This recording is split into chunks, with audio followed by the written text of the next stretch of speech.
Antioch was located about 300 miles north of Jerusalem in Syria.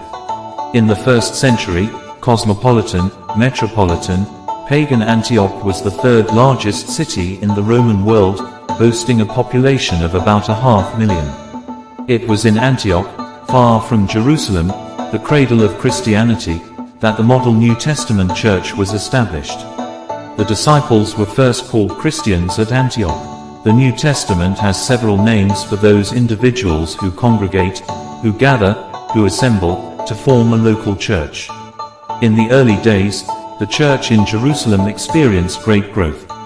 Believers were added to the Lord in increasing numbers, multitudes of both men and women. In Acts 5:14 it says believers.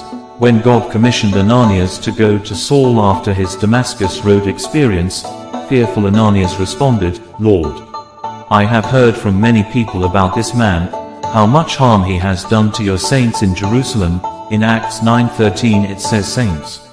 Remember, there are only two classifications, saints and ain'ts.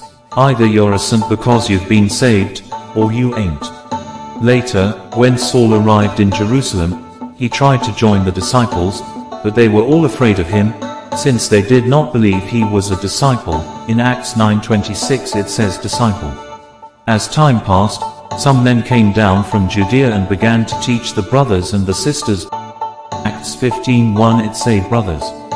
Members of the body of Christ were variously called believers, saints, disciples, brothers, and sisters. But the disciples were first called Christians at Antioch.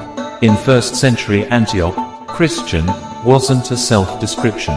The Gentile neighbors and co-workers must have introduced the slang as a derogatory slur. They said, "Those crazy folks are little Christs or imitation Christs." The church at Antioch accepted the nickname as a badge of honor. Today, followers of Christ, disciples of Jesus, are proudly called Christians. So, let's make the point.